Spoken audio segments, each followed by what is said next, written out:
안녕하세요. 슈아이 히스토리입니다. 오늘도 즐거운 하루 보내세요. 안녕하세요. 이번 영상은 나토에 대하여 알아보도록 하겠습니다. 나토는 노스 어틀랜틱 트리티 오거너제이션의 줄임말로 우리나라 말로 북대서양 조약기구라는 의미입니다.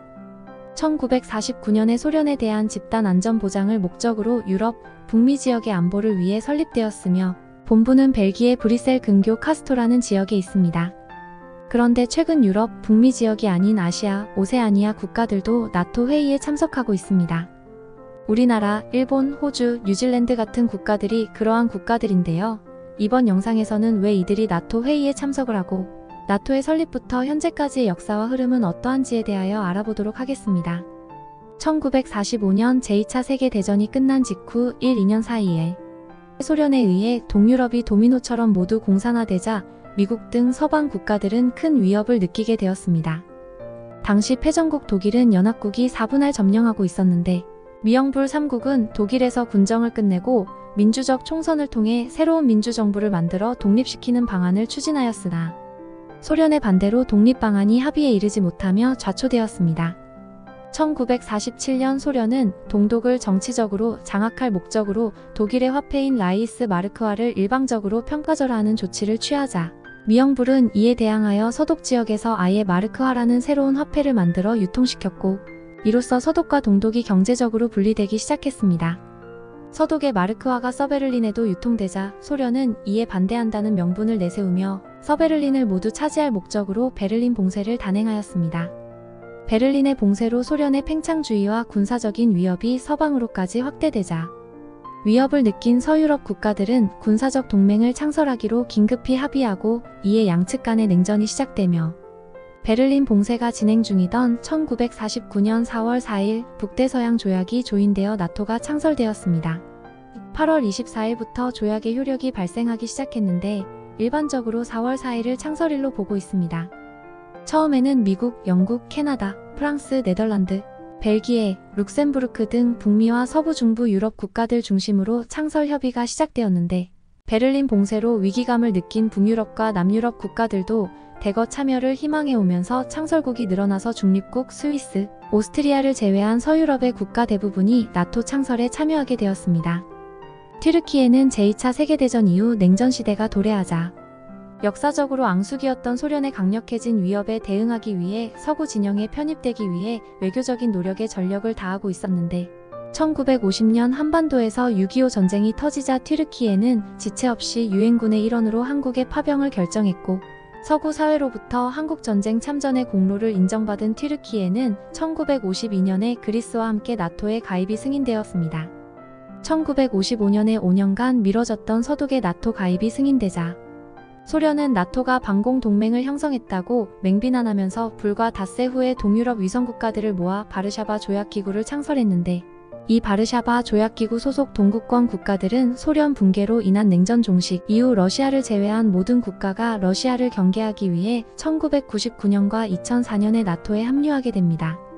러시아도 친서방파인 보리스 옐친이 집권 당시의 평화를 위한 동반자국 PFP 파트너십 오브 피스로 동반자적인 관계를 유지하기도 하였습니다. 평화를 위한 동반자국은 나토 회원국과 나토 비회원국을 대등한 동반자 파트너 관계로 설정시키는 점에서 러시아의 자존심을 지켜주는 형식이었습니다.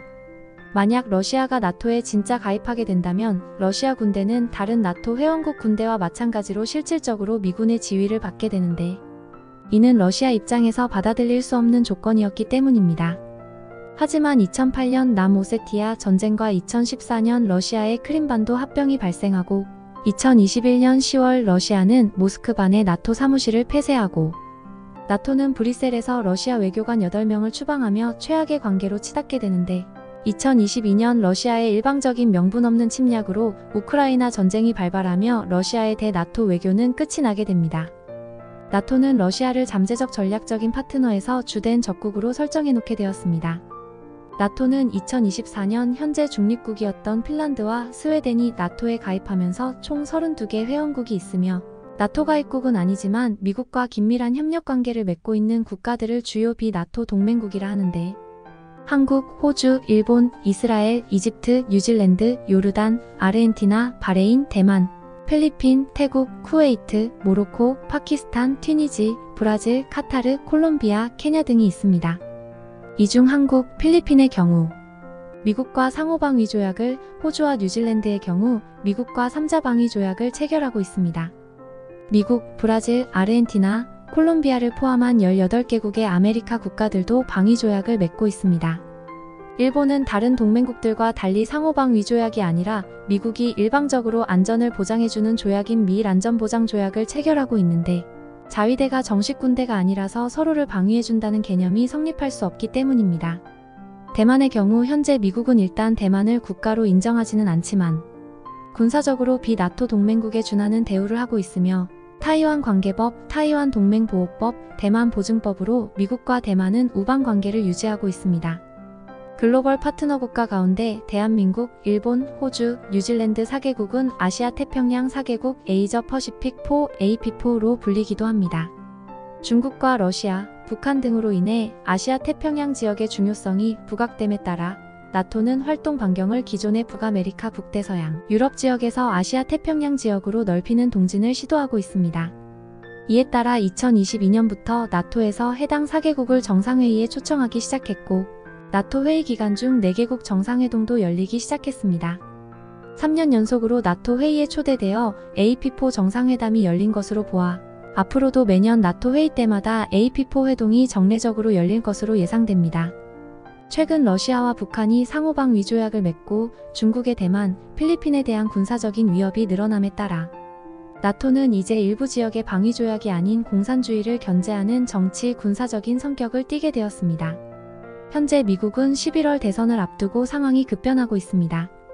트럼프 후보가 유세 중에 총에 귀를 맞아 피를 흘리며 죽다 살아났으며, 바이든은 TV 토론 때부터 수세에 몰리다가 인지 문제를 극복하지 못하고 결국 대선 후보를 사퇴하는 엄청난 변화가 일어나고 있습니다. 바이든은 물러나며 해리스 부통령을 지지하였고, 현재 해리스 부통령이 대선 후보로 굳어지는 양상입니다.